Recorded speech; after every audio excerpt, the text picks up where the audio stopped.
नमस्कार। ज्योतिष शास्त्र प्रेमी मान्यवर एवं अध्ययन करतों का मैं एस्ट्रो गुरुमा डॉक्टर ज्योति जोशी हार्दिक स्वागत करती हूँ।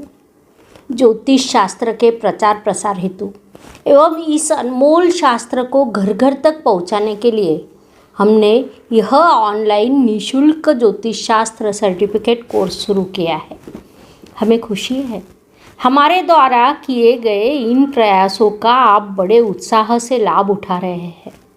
और हाँ, यह शास्त्रीय जानकारी है, तो अगर आप बीच में ही किसी भी वीडियो पर पहुंच जाते हैं तो सही पढ़ाई नहीं हो पाएगी। आपसे अनुरोध है, आप क्रमवार भाग 1 से देखना शुरू करें। इसीलिए हमने स्वतंत्र प्लेलिस्ट बनाई है, जिसकी लिंक डिस्क्रिप्शन बॉक्स में है। तो आइए शुरुआत करते हैं। Please like, share and subscribe the channel. और हाँ, बेल आइकॉन दबाना ना भूलें। धन्यवाद। ग्रहों का परिचय। ज्योतिष शास्त्र में सबसे पहले जिस चीज़ का अध्ययन किया जाता है, सबसे पहले जो चीज़ देखी जाती है वह ग्रह है। इन भाग में हम ग्रहों का अध्ययन करने वाले हैं। रोज़मर्रा की ज़िंदगी में भले ही आम आदमी को ग्रहों के बारे में पूरी तरह जानकारी ही ना भी हो, लेकिन वह आसानी से अपने साथ होने वाली चीज़ों को ग्रहों के साथ जोड़ लेता है। जैसे अगर कुछ अच्छा होता है तो मेरे ग्रह अच्छे चल रहे हैं, ऐसे उसकी धारणा होती है। साथ ही कुछ बुरा होने पर उसका संबंध भी ग्रहों से जोड़ा जाता है। न केवल अपने बल्कि दूसरों के लिए भी यह आसानी से कहा जाता है कि उसके ग्रह आसमान की ऊंचाई पर है, क्योंकि भले ही हम सब ग्रहों के बारे में नहीं जानते हैं, लेकिन हर कोई मानता है जो कुछ भी होता है वह ग्रहों के कारण होता है। इस पर सबका विश्वास है, लेकिन यह धारणा हमारी संस्कृति में बसी हुई है। संक्षेप में मैं यह कहना चाहती हूँ, मानवीय जीवन ग्रहों की दिशा और दशा पर निर्भर करता है। इसका सीधा सा अर्थ है, मनुष्य का पूरा जीवन ग्रहों के चक्रों पर आधारित है। इसीलिए ज्योतिष शास्त्र में ग्रहों का बड़ा ही महत्व है। रात के अंधेरे में जब हम आकाश को देखते हैं तो अनगिनत तारे दिखाई देते हैं। आज तक उनकी गिनती कोई नहीं कर पाया, क्योंकि आकाश मंडल में हम सिर्फ अपनी आँखों से देखते हैं। उतना ही नहीं होता, वह तो अंतहीन है। हमारे ब्रह्मांड में अरबों की संख्या में तारे हैं। कई सूरज हैं, वैसे ही कई सौर मंडल भी है। इन सभी तारों का एक दूसरे से अंतर लाखों मीलों का है। कई सौर मंडलों में से अपना एक सौर मंडल है। एक तारा मंडल है जिसे हम विश्व कहते हैं। ऐसे कई विश्व इस ब्रह्मांड में मौजूद है, ऐसा खगोल विज्ञान कहता है। यह सब हमने स्कूल कॉलेज में सीखा है।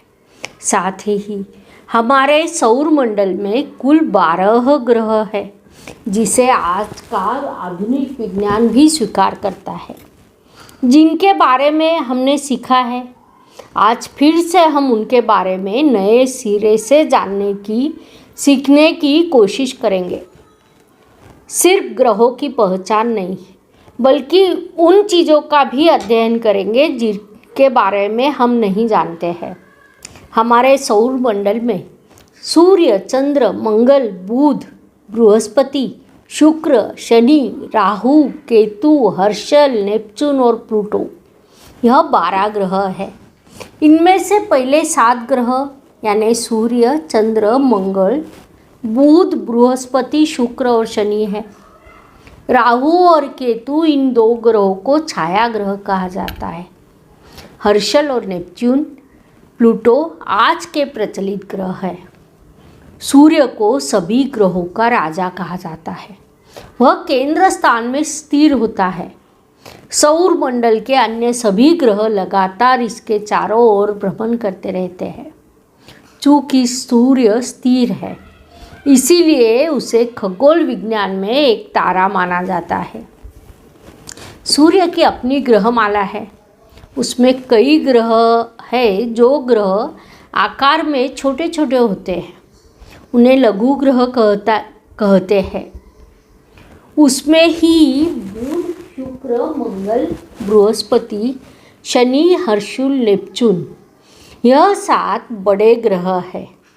यह हमारे सूर्य का परिवार माना जाता है।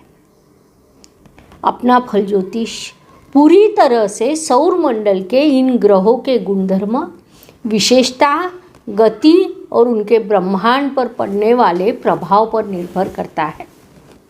इसमें राहु और केतु भी शामिल है। वास्तव में राहु और केतु ग्रह नहीं हैं, वे छाया ग्रह हैं। वे चंद्रमा की कक्षा और पृथ्वी की कक्षा के 2 अंतर्विभाजक बिंदु हैं, लेकिन उनके पास गति है। उनके प्रभाव का अनुभव किया जाता है, इसीलिए उन्हें ग्रह के रूप में जाना जाता है। जिस तरह हर किसी का अपना अस्तित्व होता है, अपना एक स्वभाव होता है और हर कोई ही उसी के अनुसार काम करता है, उसी तरह प्रत्येक ग्रह का अपना एक अस्तित्व और स्वभाव होता है। प्रत्येक ग्रह के अपने अधिकार होते हैं। उसी के बल पर ग्रह काम करते हैं। उसी के अनुसार मानव जीवन प्रभावित भी करते हैं। जिस प्रकार किसी को जानने के लिए पहले उसके स्वभाव को जानना आवश्यक है, उसी प्रकार ग्रहों को समझने के लिए उनके स्वभाव गुणों का समझना अत्यंत आवश्यक है, जिसका अध्ययन अब हम करने वाले हैं। रवि को सभी ग्रहों का राजा कहा जाता है। रवि केंद्र में स्थिर रहता है। परिवार का प्रमुख होने के कारण रवि अधिकारों का कारक है। राशि चक्र में रवि सिंह राशि का स्वामी है। परिणाम स्वरूप सिंह राशि के जातक मजबूत होते हैं। उनको हमेशा केंद्र स्थान में रहना और बड़प्पन हासिल करना अच्छा लगता है। यह रवि के प्रभाव के कारण होता है। चंद्रमा ग्रहों के मंत्रिमंडल का प्रधान कहलाता है। चंद्रमा को गौरवशाली ग्रह भी कहा जाता है। इसीलिए यदि किसी व्यक्ति की पत्रिका में चंद्रबल है तो उसे शानदार कीर्ति प्राप्त होती है। मंगल ग्रह को ग्रहों का सेनापति कहा जाता है। इसीलिए मंगल को लड़ाकू ग्रह भी कहते हैं। साथ ही इसे पराक्रम कारक ग्रह के रूप में जाना जाता है। ये सभी गुण मंगल प्रभावशाली होने वाले लोगों में दिखाई देते हैं। बुध ग्रह ग्रहों के मंत्रिमंडल का राजकुमार कहलाता है, क्योंकि यह ग्रह सौर मंडल का सबसे छोटा ग्रह है। इस ग्रह को बुद्धि का कारक माना जाता है। बुध मजबूत होने वाले लोग प्रगत बुद्धिमत्ता के धनी होते हैं। बृहस्पति या गुरु को ग्रहों के मंत्रिमंडल का प्रधानमंत्री माना जाता है, जिसमें सलाह या मार्गदर्शन लेने के लिए हर कोई आता है। इस विशेषता के कारण बृहस्पति को ज्ञान का कारक माना जाता है। गुरु बलशाली रहने वाले जातक बड़े तत्वज्ञानी होते हैं। शुक्र को ग्रहों के मंत्रिमंडल का गुप्त मंत्री कहा जाता है। आधुनिक काल में जिसको हम सीबीआई खाता कहते हैं, उसका स्वामित्व शुक्र के पास है। यह ग्रह विशेष सुख या भौतिक सुख का कारक भी कहा जाता है। परिणाम स्वरूप शुक्र बलशाली रहने वाले जातक विलासी जीवन व्यतीत करना पसंद करते हैं। शनि ग्रह न्यायाधीश है। शनि के दृष्टि से कोई भी और कुछ भी बचता नहीं। अच्छे को अच्छा और बुरे को बुरा का न्याय दिलाने का काम शनि महाराज करते हैं। शनि ग्रह को परमार्थ कारक कहा जाता है। राहु और केतु यह ग्रह सेवक के रूप में काम करते हैं। राहु बिछड़ने का कारक, केतु षड्यंत्र कारक के रूप में जाना जाता है। हर्षल ग्रह को अकस्मात घटने वाली घटनाओं का कारक कहा जाता है।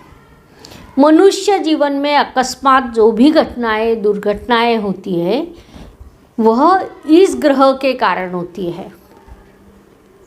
नेपच्यून ग्रह को अंतरात्मा की स्फूर्ति का कारक ग्रह कहा जाता है। प्लूटो को संशोधन का कारक ग्रह कहा जाता है। ज्योतिष शास्त्र के एक एक विषय का हम विस्तार से अध्ययन कर रहे हैं। चूँकि यह विज्ञान है और हम बेसिक से पढ़ाई कर रहे हैं, अगर आज आप यह सीख जाते हैं तो आप पक्का ज्योतिष सीख सकते हैं। मैं आशा करती हूँ आपको इस वीडियो की जानकारी अच्छी लगी होगी।